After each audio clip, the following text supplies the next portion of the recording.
আসসালামু আলাইকুম, সকলকে স্বাগতম আমাদের এই নতুন কোর্সটিতে। যে কোর্সটির মূল সিচুয়েশনটি হলো আমাদের বেসিক থেকে একবারে অ্যাডভান্স লেভেল পর্যন্ত পাওয়ার পয়েন্ট দিয়ে যত কিছু আমরা করতে পারি তার সব কিছুই আসলে জানা। তাহলে এই বেসিকে আমরা যে জিনিসগুলো শিখব সেগুলো হলো পাওয়ার পয়েন্ট কি, what is power point. Power point হলো বিভিন্ন স্লাইড ক্রিয়েট করার মাধ্যমে ইউজার বিভিন্নভাবে সবাইকে আর কি বোঝায় যে কিভাবে তার যে আইডিয়াটা, তার যে ইনফরমেশন সেটা অর্গানাইজ করা হয়। তার সাথে অ্যাড করা হয় রেকর্ডিং, ট্রানজিশন, অ্যানিমেশন। তারপর আমরা বলতে পারি যে এই পাওয়ার পয়েন্টটা আসলে কি। পাওয়ার পয়েন্ট হলো মাইক্রোসফট অফিসের যে কয়েকটি প্রোডাক্ট আছে, যেমন মাইক্রোসফট ওয়ার্ড, মাইক্রোসফট এক্সেল, এরকমভাবে মাইক্রোসফট পাওয়ার পয়েন্টও একটি, যেটার মাধ্যমে স্লাইড ক্রিয়েটের মাধ্যমে একটা ওভারভিউ দেখানো যায়।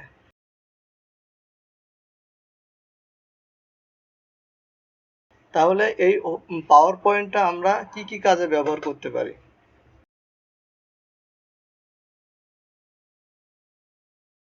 পাওয়ার পয়েন্টটা প্রথমে আমরা কাজে ব্যবহার করতে পারি একাডেমিক পারপাসে, যেমন আমাদের বিভিন্ন অ্যাসাইনমেন্ট, তারপর বিভিন্ন ল্যাব ওয়ার্কের যে আমাদের ফর্মুলাগুলো সেগুলোকে দেখানোর জন্য আমরা পাওয়ার পয়েন্টটা ব্যবহার করতে পারি। তারপর 2 নম্বরে আমরা পাওয়ার পয়েন্ট ব্যবহার করতে পারি প্রফেশনাল পারপাসে।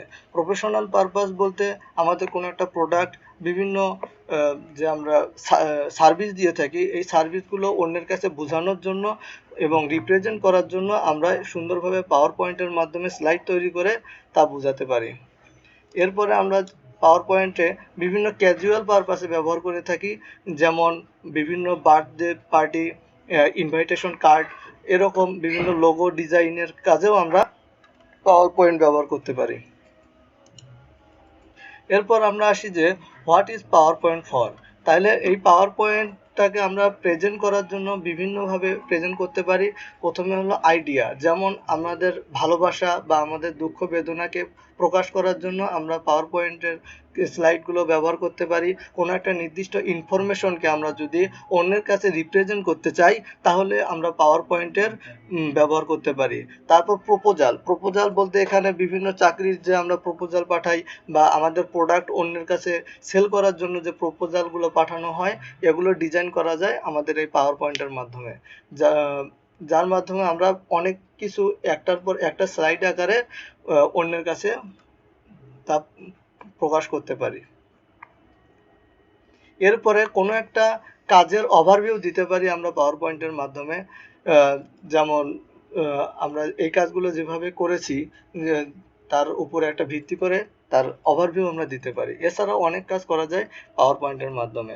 How does it work. Power পয়েন্টটা আসলে আমাদের কিভাবে কাজ করে। প্রথমে আমরা স্লাইড মেকিংয়ের মাধ্যমে, তারপর এখানে বিভিন্ন মিডিয়া অ্যাড করার মাধ্যমে, অবজেক্ট অ্যাড করার মাধ্যমে, ট্রানজিশন দেওয়ার মাধ্যমে এবং অ্যানিমেশন অ্যাড করার মাধ্যমে। প্রথমে আসি স্লাইড তৈরি করা। এখানে মূলত কাজ হয় একটা স্লাইডের পর একটা স্লাইড অ্যাড করার মাধ্যমে, যে প্রথম স্লাইডটা ডিজাইন করা হয় একটা টপিকের উপর, পরের স্লাইডটা আর একটা টপিকের উপর, এইরকম টপিক ওয়াইজ আলাদা আলাদা স্লাইডগুলো আমাদের তৈরি করা হয় পাওয়ার পয়েন্টের মাধ্যমে। তারপরে আমরা এখানে নেক্সট যেটা আছে সেটা হলো মিডিয়া। মিডিয়া বলতে এখানে আমরা বিভিন্ন রকম ছবি অ্যাড করতে পারি, যেমন ডান পাশে উপরে আছে আমাদের ছবি অ্যাড করা, তারপর বাম পাশে ইলাস্ট্রেশনের কিছু কাজ আছে যেগুলো আমরা অ্যাড করতে পারি আমাদের পাওয়ার পয়েন্টের প্রেজেন্টেশনে। তারপর আমরা পাওয়ার পয়েন্টের প্রেজেন্টেশনে ব্যবহার করতে পারি আমাদের ভিডিও, এবং সেই ভিডিওটা হতে পারে কোনো একটা ইউটিউবের ভিডিও, লিঙ্কের মাধ্যমে আমরা ভিডিও আনতে পারি বা অন্য কোনো ভিডিও অ্যাড করতে পারি আমাদের পাওয়ার পয়েন্টে বোঝানোর জন্য। নেক্সট যেটা হলো সেটা হলো অবজেক্টস। অবজেক্টস বিভিন্ন হতে পারে, যেমন ভেক্টরের অবজেক্টস আছে, ইলাস্ট্রেশনের অবজেক্টস আছে। যেমন এখানে ডানে উপরে যখন আমরা দেখতে পাচ্ছি এখানে আছে হলো একটা স্কোয়ার শেপের অবজেক্ট, তারপর লেফটে আছে হলো ট্রায়াঙ্গল শেপের অবজেক্ট, তারপর নিচের রাইটে আছে হলো সার্কেল জাতীয় একটা অবজেক্ট, এবং এখানে আছে একটা আয়তক্ষেত্রের মতো একটা অবজেক্ট আছে। এই অবজেক্টগুলোর মাধ্যমে আমরা বিভিন্নভাবে আমাদের স্লাইডগুলোকে রেডি করতে পারি, রিপ্রেজেন্ট করতে পারি অন্যের কাছে। তারপর এই স্লাইডগুলোর মধ্যে আমরা যে অবজেক্টগুলো ব্যবহার করতেছি, এই অবজেক্টগুলোর বিভিন্ন আমরা অ্যানিমেশন অ্যাড করতে পারি, যেটা আরও ইন্টারেক্টিভ হবে, ইউজারের কাছে আরও বুঝতে সহজ হবে। যেমন আমরা নিচ থেকে উপরের দিকে, তারপর চারপাশে ঘোরা এবং ছোট বড় করা, কালার চেঞ্জ করা এবং একটার পর একটা স্লাইড করা, এগুলো সব কিছু অ্যানিমেশনের মাধ্যমে আমরা এখানে বোঝাতে পারি একজন ইউজারের কাছে। এরপরে আমরা যেটা দেখব সেটা হলো ট্রানজিশন। ট্রানজিশন মূলত কোথায় ইউজ করা হয়? ট্রানজিশন ইউজ করা হয় একটা স্লাইড থেকে আরেকটা স্লাইডে যাওয়ার সময়, মানে দুইটা স্লাইডের মধ্যবর্তী পর্যায়ে আমরা ট্রানজিশন ইউজ করতে পারি।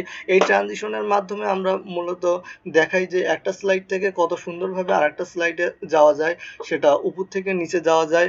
তারপর বিভিন্ন এখানে মানে প্রিসেট দেওয়া আছে, যে প্রিসেটগুলো ব্যবহারের মাধ্যমে আমরা খুব সুন্দরভাবে আমাদের স্লাইডগুলোকে অন্যের কাছে রিপ্রেজেন্ট করতে পারি, যেন আরও ইন্টারেক্টিভভাবে জিনিসগুলো অন্যের কাছে বুঝতে সুবিধা হয়। তো আজ এই পর্যন্তই। আমরা বিভিন্নভাবে এই যে পাওয়ার পয়েন্টের কাজগুলো সেগুলো আমরা জানতে পারলাম। পরবর্তী ক্লাসে প্রতিটা পার্ট আলাদা আলাদা করে আমরা ধরে ধরে শিখবো ইনশাআল্লাহ। আজ এই পর্যন্তই। আসসালামু আলাইকুম রহমতুল্লাহ।